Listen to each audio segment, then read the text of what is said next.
We're going to continue what we were learning yesterday.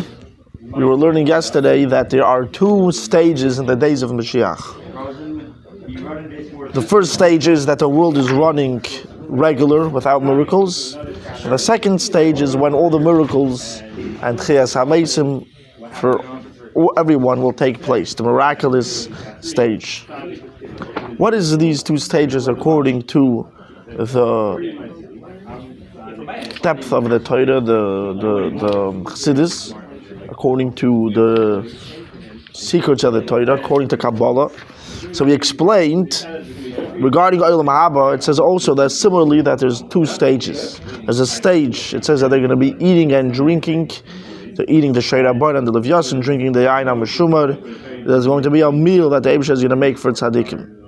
Later it says there's another stage that there's no eating and drinking. You won't need to eat and drink, and the Yidden will be getting their sustenance from the Eibusha himself. What's this idea of eating and drinking and a level of not eating and drinking? So obviously this does not only mean, in Olam Haba, the regular simple meaning of just eating and drinking, and because you're hungry, and then no eating and drinking. It means a much deeper level, because you're talking about Olam Haba, when you get schar, when you pay a yid for his Torah and mitzvahs in Olam Haba. So that the Eibusha is going to make this meal in Olam Haba to pay the tzaddikim for their Torah and mitzvahs, because this is symbolizing an idea of Torah, of schar, of Torah and mitzvahs, two levels of schar. So what's the idea of eating and drinking? This is going on. Eating and drinking means when somebody eats and drinks, it's something that goes inside him, and it gives him chayis. He feels it. This is something that that becomes part of him. This is going on understanding the reasons of Torah and mitzvahs that you did in Olam Haba. There's many mitzvahs you don't understand.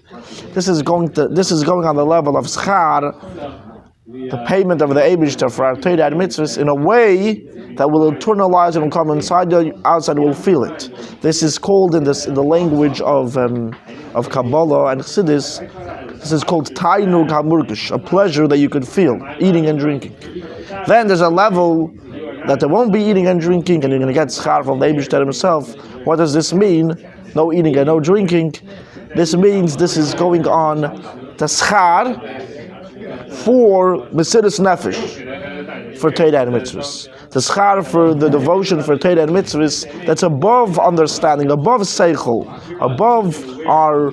There's a work in Olam Haba that we did, that we understood. We did Torah and mitzvahs with our seichel, and there's things we did l'maylam and our seichel, above the limitations. This is going on no eating and no drinking. This is the schar, a much deeper and higher level. What's an example of tainug bilti? Tainug ha'atzmi bilti murgish. I should have looked this up.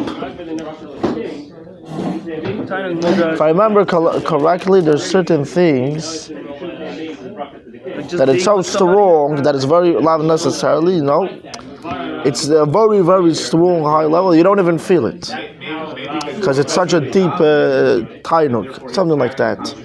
I remember. Physically feel it, but there must be some sort of. It's a tainug. It is a tainug. Exactly, it is a tainug, but it's because it's so strong that you don't feel. I'm going to need to look up the Maimorim. I'm going to need to look up. I think it's like Yom Kippur actually to explain. Yom Kippur, you don't eat and drink, and it's going on this deep, deep level. Right? Shabbos is a tainug hamurgish. The tainug of Shabbos is to eat and drink, and Yom Kippur was his Shabbat Shabbosin. It's pnimius atik. It's his deepest level. You don't eat and drink, which this is actually, it says clearly in Kabbalah and chadsidus, it's no eating and drinking. I remember sometimes that I felt something on Yom Kippur, even though I was like no food, but there's a certain spiritual chayis. To give them chayis with the rov, with the not eating and drinking, right? So yeah, this is going on this tainug ha'atzmi bilti murgish, but this is above eating and drinking, right? It's explained. I'm going to need to look up more research based on Hashem will do it. That's we actually feel it through the physical. Right. It's right. Purim and then there's Kippurim, right? Yes, it depends where you're learning. Right. The question is which Maimer you're learning. If you're learning a Yom Kippur Maimer, they'll tell you Yom Kippur is higher than Purim. If you're learning a Purim Maimer, it's going to tell you Purim is higher than Yom Kippur. Yeah. So just like in Eilam Haba, there's these two levels. So too in Yemei Mashiach, there are these two levels. The first level is the normal. There is the eating and drinking, which means Eilam Kamenog. That's what the Rambam is saying. And then there's a higher level in Yemei Mashiach, which that's the level of Tchis HaMeisim. Tchis HaMeisim is you're going above the nature of the world. You're breaking the laws of nature. This is going on this higher than the world, higher than Seichel, the tiny Atzmi Abilti Murgish. So it's Techiyas HaMeisim, but it's still Yom Mashiach. It's not all in the Right. In the Mesa Mashiach, exactly. Just like in Eilam Haba, there's two levels. In the Mesa Mashiach, there's two levels. How do you understand Techiyas HaMeisim? Because usually the soul and the body is like renewed. So it's a spiritual soul and a spiritual body. What do you mean? What do you mean by spiritual body? So what I understand, it's a physical body. It's a physical. From what I understood, at least from the Ramchal, and I don't think I'm not sure who argues on it, but because the body had Averas, it has to decompose, and then it becomes recreated spiritually. It's not, okay, that's what it says in Gemara. It's not recreated physically. It's more of like a spiritual body. No, it's a physical body. Because what's the whole idea of Tchis HaMeisim? Why is it your side of Yiddishkeit Tchis HaMeisim? One of the all three go together because the world had Averas, so the world has to be destroyed and recreated. The recreated world, that's Olam Haba. So I thought that all came together. The recreated body and soul and the recreated world, all of that comes together in Olam Haba. So the whole Nukuda, so the Rambam is more that everything is spiritual. The whole Nukuda of the Ramban, the way he explains it, it means Mamish and Elam Azagashmi. That even though he says that Tzadikim Einon Chayzer in La'afram, he brings the Gemara, even the Radvaz and all the Mepharshim ask on the Rambam, when he says Olam Haba is an Neshama without a goof, so the Radvaz asks on the Rambam, says, what do you mean? It says that Tzadikim will not return to their dust, which means they're going to stay alive. The Rambam is saying that everyone's going to eventually die again and go to Olam Haba to Gan Eden. The Ramban says, the Radvaz on the Rambam, where the Rambam says is what are you saying? It says in Gemara Sanhedrin that Tzadikim will not return to their dust. They will what? They will not return to their dust. Will not, which means they're going to stay alive forever. That's what he asks, and he brings not only the Radvaz, and even the Ravid asks a whole bunch of Gemaras that prove that Tchiyas HaMeisim is going to be after Tchiyas HaMeisim, everyone's going to last forever. The Sham is Begufim. And the way that the Ramban, the way he writes in Shara Gemul, is very clear. The whole idea is the schar for the physical body, for the Torah and mitzvahs that I did. Why call Yisrael Yeshalom Chelik Leilam Haba? For Gan Eden. Not everyone has a chelik for Gan Eden. Because Gan Eden is a schar for Limudat Torah. What are they doing in Gan Eden? There's only Neshamis in Gan Eden without bodies. They're there learning Torah. They're learning Torah in Gan Eden. It's a schar of Seichel. It's a schar of Avon of Asaga. And not necessarily every Yid learned Torah. Therefore, not everyone could go to Gan Eden. They kick up Ham of our labor. There's a whole bunch of Tanoim to go to Gan Eden. Tchiyas HaMeisim, it says, Kol Yisrael Yesh Lehem Chelik Leilam Haba. What's the reason? Shemar Va'amech Kulam Tzadikim. What does a tzaddik mean? Tzedakah is going on mitzvahs. Doing mitzvahs. What that does mitzvahs is called a tzaddik. Every yid has mitzvahs. It says even Paishin Yisrael are malay mitzvahs kerimim. It doesn't say malay Torah. It says malay mitzvahs. Every yid has a shaykhas to mitzvahs. A mitzvah is something that the physical body does. So there's a schar for the mitzvah has to be for the physical body. So Kol Yisrael Yesh Lehem Chelik Leilam Haba. Every yid has a chelik for Olam Haba, which means referring to Tchiyas HaMeisim in this mission over here, not to. I think the Ramchal, I don't think he's coming up with a new parish. He's either. Just one second, let me just finish the Nekuda. It says, Kol Yisrael, everyone has a chelik for Olam Haba. Why? Everyone did Torah and mitzvahs. Therefore, everyone's going to inherit. Everyone's going to have a chelik in Tchiyas HaMeisim as a schar for the Torah mitzvah. So what did the mitzvah? This hand, So this hand did a mitzvah. This hand put on the tefillin. This guy, some guy. So the Eibush has to pay back this physical hand. It's not going to help for the Eibush to pay back to a spiritual hand. The whole Nakuda is that everyone did mitzvahs with their physical body, so the Eibusher has to pay back the physical body. That's Tchis HaMeisim. The Eibusher is going to pay back, give the schar in Tchis HaMeisim to the physical person for the Torah mitzvahs that he did. How does my hand get to enjoy the word? My hand doesn't enjoy it, the brain does. Right, it says V'ro kol basar yachtov. The whole basar in Tchis HaMeisim, the whole basar, and this is what we're saying. You're going to eat and drink. When someone eats, it gives chayis physically to his whole body, not only to his head. Someone eats, it gives chayis to his head, from the head to the toe. So too, it says you're going to eat a su'udah in Elam Haba to get schar for your Torah and mitzvahs that you did, which means it's going to affect the whole body. The Eibusher is going to pay back the whole. So you got to explain something here. What's the reward? The reward is what's the reward? You're going to understand the Eibusher. Your whole entire body is going to see godliness. Your whole entire body is going to see.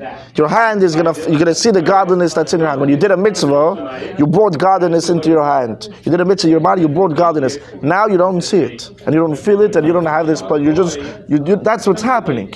When your Moshiach is going to come, he's going to in Chis HaMeisim. All the people that did Torah and mitzvahs, they're going to get up, and the Eibusher is going to pay back. The Eibusher is going to pay back the physical body. That they're going to get chayes from the Eibusher. You're going to see the godliness that's in every part of the body. So I think the answer is it depends on which Tchiyas HaMeisim we're talking about. Because there's two Tchiyas HaMeisim. And there's one, I believe, like, how will it be that people, like, it says people who are misavel on the temple, they're going to rise to see. So we're talking about the first. No, we're not talking about that. That's a chiddush. That Tchiyas HaMeisim is not. We're talking about the final Tchiyas HaMeisim. It's very hard to understand what you're saying. Because I think the Ramchal, he's not inventing. He's either probably going like the Ramban or somewhere. The whole new sheet of, I would like to see this Ramchal. I'm not sure what he's saying. Yeah, okay, so I want to see it. Okay, so basically, we'll look it up. So we said two things. There's a Tainug HaMurgash and a Tainug Bilti Murgash. That's the two tkufas. Another way it's explained over here is that there's the oil that was shining already before the Tzimtzum is going to be revealed. That's the first kufa. That's normal. The world is running normally, which means you're not making anything new, revolutionary. It's normal. You're bringing a light of the Eibusher that shines in the world is going to be revealed. Then there is the second. The war before Simpson is pretty revolutionary. Yeah, but it's still not considered the Oir Chodesh. There's an Oir Chodesh al Tziyun Toir, a new light that was never existed. That's going on. Isaiah 60. Right. Yeah, and they say it in davening also. So this light is going on the second kufa, a new light, which means you're making a change. The Rambam says there's going to be no change in your Mason Mashiach. That's the beginning. That's the light that already was. You're not making a new light. Then there's a second period of Tchiyas HaMeisim, which means you're changing something in the world, resurrecting the dead. Which level of Elokus? This is Oir Chodesh, a new light. That's Oir Chodesh. It's the Alav Dafke. That's not. I don't think that's the Oir Chodesh. It says Ruba Oirish Zeireyach. See my light that's shining. Kumi Oiri Kiva Oirich. So it says Malach HaMashiach is going to say, if you don't believe me, Ruba Oirish Zeireyach. See my light, but it doesn't say Oir Chodesh. No, there's an Oir. Even the first group is going to be Oir. There's going to be. How long is Moshiach going to last for?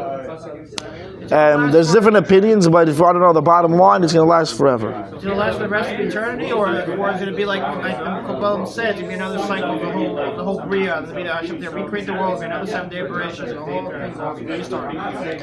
The way that Ramban learns it, and the way, even in the Gemara, the Rebbe Marash has a whole mind, but what does it mean, Chad Charuv? The world is going to be destroyed. The bottom line, the way I understand it is, without Pulpulim, the world is going to be forever. But everything is going to stay forever. What does that mean? The world is going to change. It's going to be destroyed. We're going to look at the whole world in a totally different look. Our whole understanding, that was the Alter Rebbe's yahrzeit, the Balatanya's yahrzeit. It says that hours before his stalkus, he was looking at the roof, and that's what he says. I don't see a roof over here. I see the words of God that created the roof. he sees that Dvar Avaya, the word, the Ten Commandments, the Eibusha created the world. So these words are in the heavens, they're in everything, and they're creating everything. So now, what do you see? I see a table. I see this. I don't see this godly. There's going to be like new. There's going to be like new. Our whole understanding, our whole look, it says the world is going to be, the world is going to destroy. What is going to be the world? We're not going to see a world. We're not going to see the grobkeit of a world. The world means, the coarseness of the world that's concealing godliness. We don't see godliness now. By Matan Torah it says the Eibishter revealed himself when we saw godliness. What's going to be? The world is going to be destroyed. We're going to see the essence, the inside, the godliness that's in the world that's creating everything, and we won't see a world. That means the world's going to be destroyed. Another question. Will we be like bored in a way? Because let's say like 10,000 years go by, Moshiach. It's very amazing we have godliness, but like for the most part things are pretty much the same. It's awesome, but things are pretty much like very nice. Okay, so I'll give you two answers. Number one, the Gemara actually uses the term that it's shanim she'en li b'hem chayfetz. It's going to be like I don't know if the word means bored, but that's why it says a person should chaparai, and he should, how do you say chaparan in English? Take advantage of this opportunity now. That now it's, it says you're not makabel gedim, the days of David and the days of Shlomo, and in the Moshe Moshiach. You're not makabel gedim. Why? The times of David, because maybe they were scared they're going to get killed. He was getting rid of the goyim. So the guy, when he's converting, he's not doing it because he really wants the Eibishter. He just doesn't want to get killed. Today's of Shlomo, they didn't having so much good bagashmius. So who says they're converting for the Eibishter? They want to be part of they want to have a good time. So to your Mesa Mashiach for the same reason. You won't be bored. I'm going to explain. Now, why you're not makabel gedim? Because you're not doing it yourself. The gate is not doing it himself. This guy that wants to convert, he said he wants the Eibishter, he wants to have a good time. Now, the brother of the Maharal, he has a sefer, Reb Chaim. He has a sefer, he writes, it says a person has to be kol yom of b'tshuva. His whole life he needs to be doing tshuva. Why? It says in the Gemara, because a guy doesn't know. It says a person should always have white clothes, which means a person doesn't know when he's going to pass on. So maybe it's going to be whatever. So he doesn't want to pass on a Rasha. He wants to enter Olam Haba, clean. So therefore, he should make sure he does tshuva every day. So the brother of the Maharal writes, just like you're not going to be Makabel Gedim and you make some Mashiach. Why? Because it needs to come from the person himself. So too, he says tshuva won't be shaykh when Mashiach comes. Why? Because what does tshuva mean? The Rambam says real tshuva means that a guy could do the Aveda. And he's a young guy, and everything is possible. And nevertheless, he chooses not to do the Aveda. But if a guy has no choice, it's not called tshuva. That's just like a gate. What does real tshuva mean? That he could do whatever he wants, and he chooses the Eibishter. So to when Mashiach comes, because God's going to be revealed, and there's going to be a Beis Hamikdash, and everything is going to be. It won't be possible. A guy's going to look. No one's going to want to do otherwise. There won't be a person's not going to want to do otherwise. It's not going to be possible to do tshuva before. Therefore, there'll be no more sins. Also. Right, exactly. Both ways, there'll be no more tshuva, no more sins. So there's no need for the tshuva. No, it's not. But for a sin that someone did at the time of Golus, it's not real. There won't be b'chira. So therefore, many times it's explained that. So therefore, it says that a person should chaparan. He has to use the opportunity before Mashiach comes. What? What about Yom Kippur that just passed? No. Cover for all the sin? It's machaper, but you still need to do your tshuva. The Eibishter can erase. There's you returning to the Eibishter, and then there's Hashem wiping off the Aveda in his account. He says, "Okay, I'm not going to punish the guy." Yom Kippur machaper without you. Right. So right. You need right. You need to have tshuva. But at the end of the day, Yom Kippur means the Eibishter is machaper, kippur. He wipes away. But you're returning to the Eibishter. There's your job, and then there's the Eibishter's wiping away. But basically, you do your part. Whatever. Learn what tshuva is. I don't want to be nervous saying that Mashiach's going to come, that I'm going to have sins I never could do away with. Okay, so that's why. This is what the Rebbe Rashab said. Yeah. The Rebbe, let's say the bracha in Shemona Esrei. Then Mashiach would have come. No. That was. And you got to say tshuva. We say that's another thing, right? Sure, when a person says a bracha, sovik bracha is lahakil. right? If you have a suffix, if you should make a bracha or not, you don't make the bracha. It's different than you're saying Baruch Atah Hashem. You know, you say Chanan Amar B'Lisloyach, so for sure the Eibishter forgived you. And so too you say Areitza B'Tshuva right after that. Right, so for sure the Eibishter you said Areitza B'Tshuva, then Slach Lon, for sure the Eibishter accepted your Tshuva, for sure you're saying a bracha over here. You say, how can you say Hashem's name? If there's a suffix, if Hashem forgived you, if there's a suffix, if Hashem, if the Eibishter accepted your Tshuva, then you want to make the bracha. They say you're saying Areitza B'Tshuva. Chanan Amar B'Lislecha means that the Eibishter for sure will forgive you, and yeah, Alter Rebbe makes it very clear. Every day Shemoneh Esrei is just like a korban oila. No, that's what it says. What is tshuva? You have to do. What is tshuva? Regret and confession. Okay, Yeah? chiddush. Okay, I can have Shemoneh Esrei. Now I don't worry. No worry of my sins. No. It says Karata. there's tshuva. In my korban, just like a korban. The davening, what? Okay, you want to learn about tshuva now? Because there's a getters at tshuva. So let me tell you. Okay, you said the Alter Rebbe, when people wanted to learn chadsidus, okay, a guy comes and says he wants to learn chadsidus. Where should he start? They have 1 million books to learn. The Rebbe says to learn, and in Tanya itself, in the Tanya, that's like the Chumash. You have Chumash, then you have Gemara, right? You have Chumash, Mishnah, Gemara. You have a whole bunch of levels. Chumash is the first. That's like Torah Shabbat. So Tanya is Torah Shabbat. In the Tanya itself, there's 5 sections. The third section is called the Getters HaTshuva. The Rebbe told many times, a person wants to start learning chassidus, you should start off with the Getters HaTshuva. For some reason, in the Tanya Shir over here, they're starting with Lakutei Amorim. But the Rebbe said to start off with the Getters HaTshuva. The Getters HaTshuva, the Alter Rebbe explains in length what's tshuva midayraisa, what's tshuva midarabanan, what's tshuva. So without pulling. Some pashta pshat of tshuva means to return to the Eibishter. That you regret. When someone does an Aveda, what does that mean?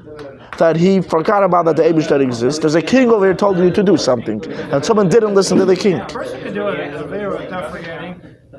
No, okay. Let's say without forgetting, even without forgetting. But there's a king over here, so you rebelled against the king. There's a king said do so and so, and he didn't do it. What does tshuva mean? That you regret that you did not listen to the king, and you accept upon yourself to return to the king and to do whatever the king wants from now on. That's tshuva midayraisa. Very simple. The guy says, I regret whatever I did until now. I regret that I was moided b'melech. That's vidu dvarim. I regret that I was moided b'melech.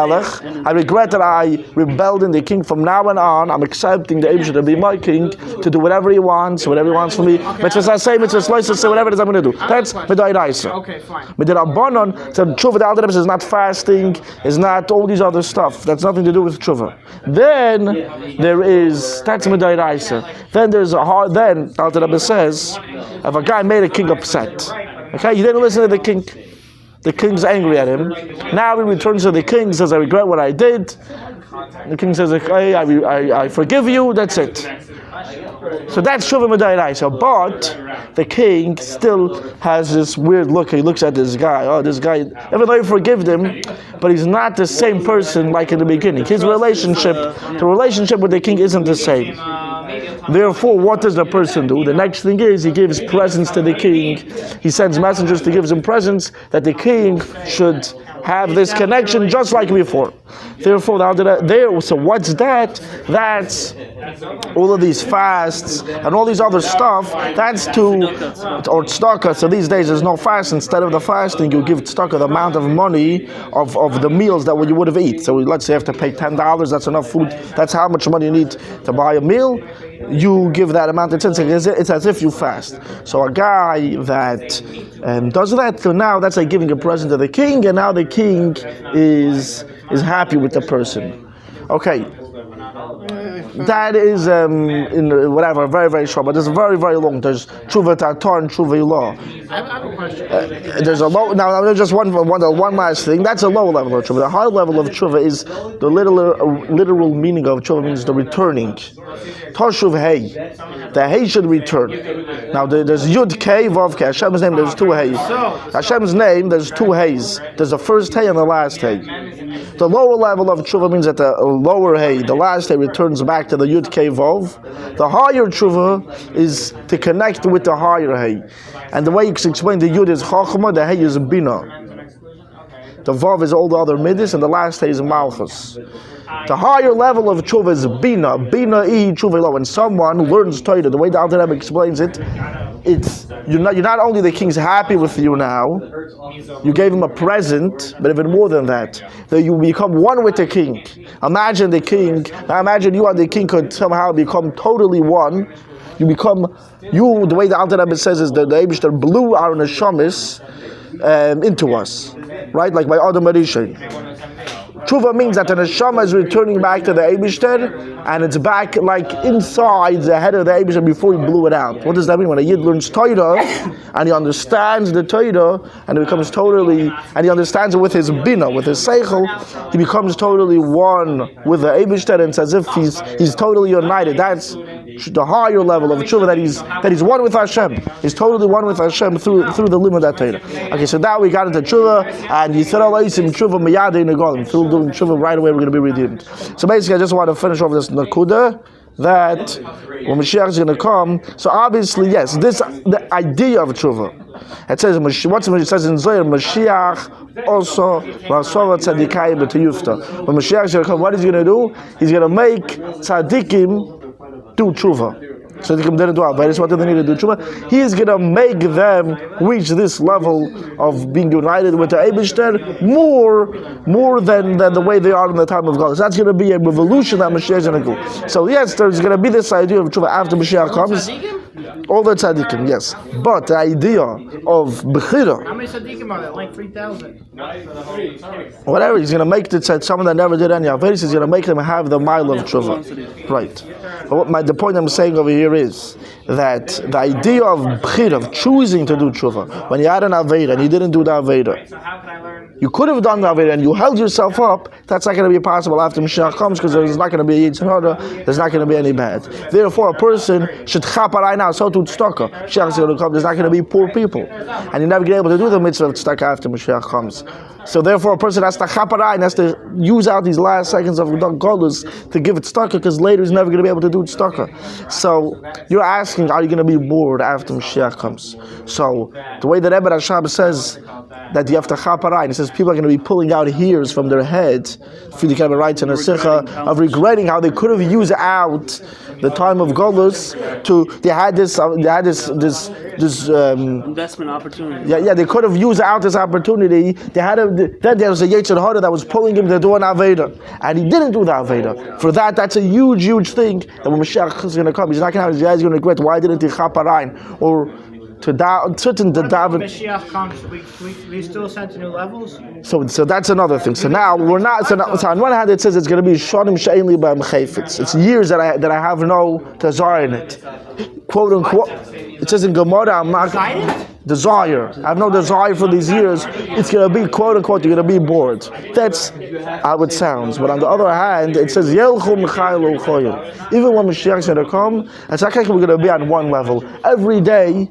We're going to be going higher and higher and higher. And then Elam Haba and Ein Sof. I'm saying we're going to be going up and up in Gedusha itself. But we're going to regret that we didn't use out this opportunity for doing an Avodah. Understand what I'm saying? I understand, but the idea of tshuva, of gaining. I'm saying Hashem.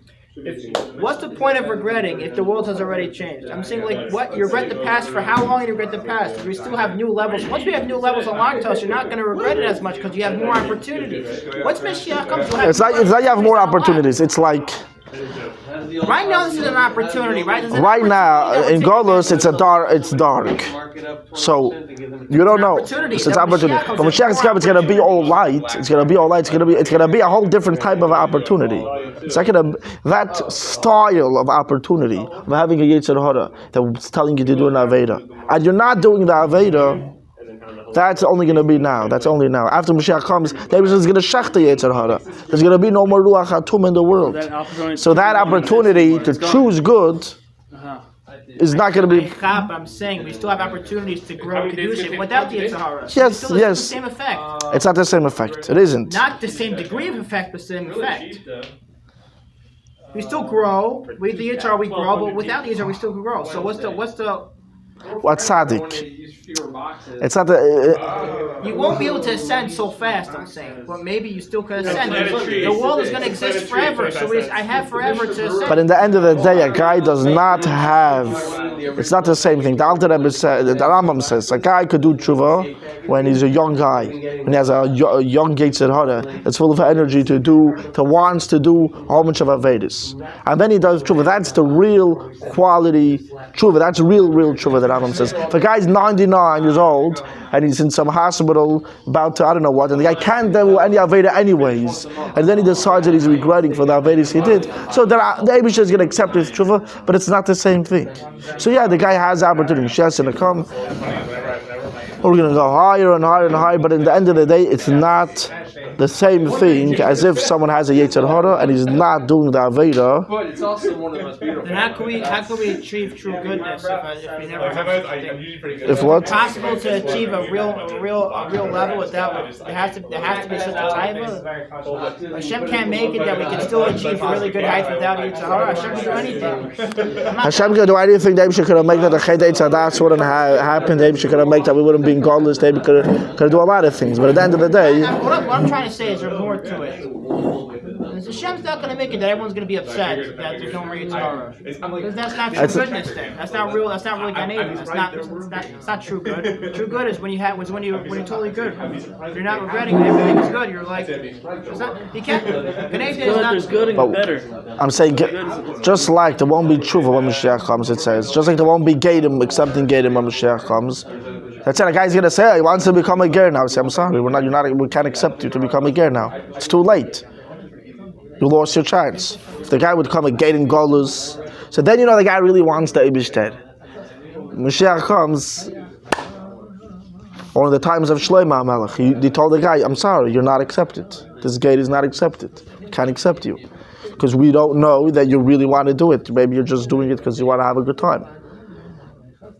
I mean, there is this concept of losing an opportunity. Okay. Just 1 second. Okay, let's read at least one paragraph inside for today, and we'll continue tomorrow. Okay. Page Reish Nun Ches. Pada b'shalom nafshi mikrov v'likeberav hayu modi. It says, my soul was redeemed in peace from those that are fighting me, from my enemies, because many people were with me. The Pirush Pada b'shalom davku shaptiya hi ba'ofen sha'menagid mizbat legamrei sh'chein tzorech l'melchama kalal. What does it mean, my soul was redeemed in peace from my enemies? What does that mean? That there's no enemies at all. That's how I'm redeemed in peace. I don't even need to fight any wars, because my whole enemy comes totally nullified, so I don't need to fight a war. Like it was in the days of Shlomo, in the days of Shlomo, all the goyim were totally nullified to Shlomo. Without any wars in them. Shlomo didn't need to fight any wars. There was no enemies. Therefore,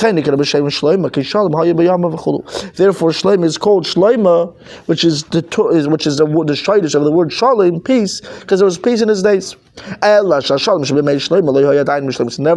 that peace that was in the days of Shlomo wasn't the most highest complete level of peace. The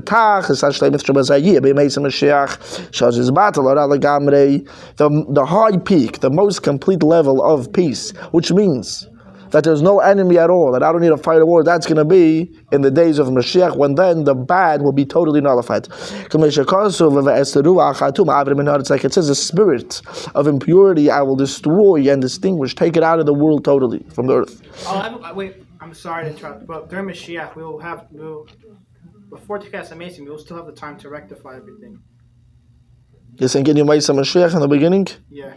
We'll get into it. It's not so simple. Sometimes but we see that we can take our last 5 seconds before everything changes. We can still hop it right and get the last 5 seconds before it. Listen, now chaparai, because any second Mashiach is going to come. That I can tell you for sure. But I'm saying, once it comes, after Mashiach comes, we'll see. Here that I've been saying, let's see. First of all, he says that in the days of Shlomo, the bad, there wasn't bad, so it was peace. and he didn't need to fight any wars. But that wasn't complete. When is it going to be the most complete way? There won't be any bad at all in the world. That's going to be in the days of Moshiach. Now we're going to see this in a second. That the Rebbe is going to explain there's different levels. But let's see. It says all the nations will be drawn to him like a river. They're going to all be drawn to Moshiach. They're going to be drawn on their own. The bad that's in the goyim will be nullified, and the only thing that will be left is that they're going to want to be drawn to Mashiach.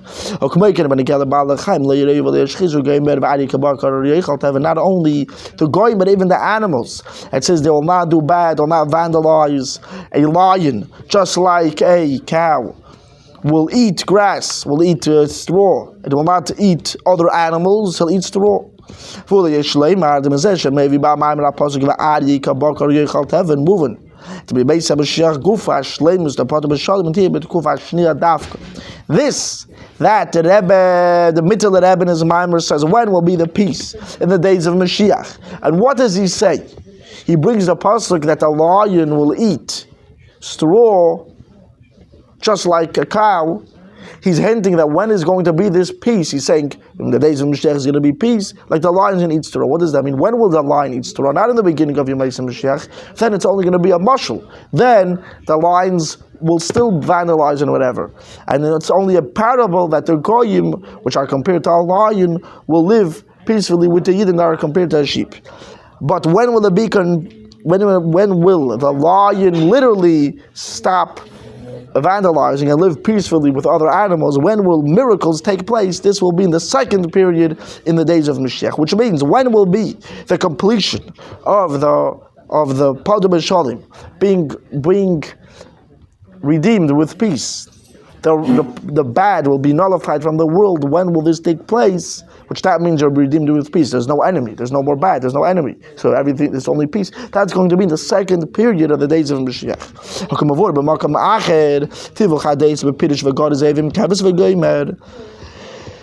Like the Rebbe explained somewhere else, to explain the two opinions regarding what it says that the wolf will lie with the lamb. So the Rambam says that it doesn't mean literally, it's a parable for the goyim will live peacefully with the yidden. And in other places it's explained that it means literally that the wolf will lie with the lamb. So how do you reconcile, how do we explain these two opinions, if it's going to be literally or a parable or literally? In the first period of the days of Mashiach, it's going to be just a parable and a riddle. Which means, what's the riddle showing on that the goy will live peacefully with the Yidden.